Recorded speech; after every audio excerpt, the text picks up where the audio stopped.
And I mentioned the internet curbs in Pakistan. That's our next story. The restrictions began late on Sunday. Their target was not Dawood Ibrahim, though. It was Imran Khan. He's in jail, but his AI double is on the job. That's right. On Sunday, Imran Khan's party held an online rally. Think of it as a live streaming event. Party supporters could see it on YouTube or social media. Some 4.5 million people joined in. The whole thing lasted around 4 hours and 50 minutes. You had party leaders making online statements, discussions between politicians, also messages from supporters. But all of it was just building up to the surprise main event, a speech by Imran Khan. Of course, he could not join from jail. Instead, he is said to have sent notes to party workers. And with those notes, Imran Khan's statement was generated using artificial intelligence. Take a look at this. आप सब शायद सोच रहे होंगे कि jail में मेरा क्या हाल है। सबसे पहले मैं ये वाज़ेह करना चाहता हूँ कि पाकिस्तान की हकीकी आज़ादी की खातिर जेल में रहना मेरे लिए इबादत के मुतरादिफ है। मैं अपने मुल्क और अपने लोगों के लिए अपनी जान कुर्बान करने को तैयार हूँ। रियासती इदारों की जानिब से एक भगोड़ा के लिए समझौता किया जा रहा है। जमहूरी इदारे उस लाडले के लिए ताकतवर लोग तबाह कर देते हैं, लेकिन इस लाडले को मालूम होना चाहिए कि वे 8 फरवरी को इलेक्शन हार जाएगा, क्योंकि अवाम की ताकत को कोई नहीं हरा सकता। We've seen similar cases before, like in Russia last week. President Vladimir Putin had an interaction with his AI double. But this case stands out for one reason.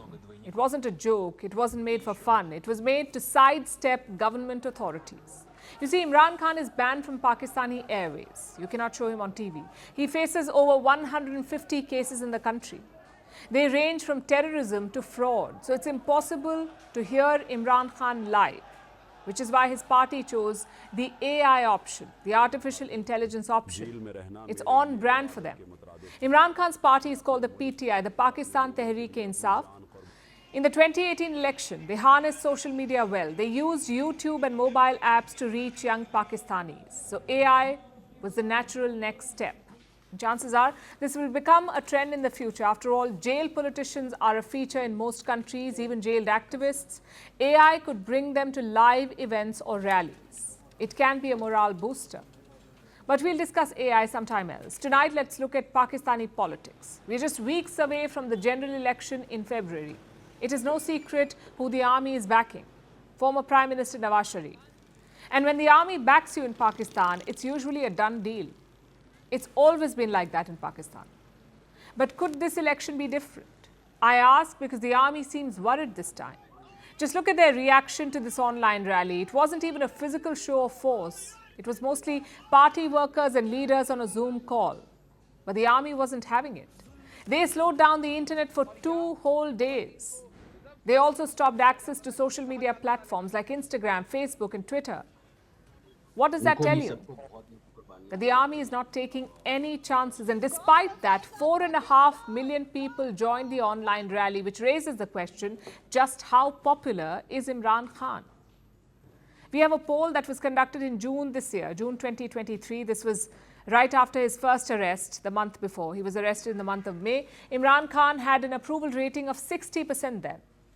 He led his rivals by more than 24 points. Same with his party. The PTI had a likability of 59%. It was twice that of Nawaz Sharif's party, the PMLN. Plus, the current situation is really bad. Inflation in Pakistan is at more than 43%, the highest level in 6 months. And yes, Imran Khan's government was also responsible for this mess, but voters, you see, have short memories. So most of the criticism is against the Sharifs. Does that mean Imran Khan can pull off a victory? Well, he personally cannot. He's been banned from contesting elections. Just last week, he was indicted again, this time for leaking state secrets. So Imran Khan is not walking out anytime soon, not even if the jail collapses. But his supporters could spring a surprise. We saw evidence of that in May this year.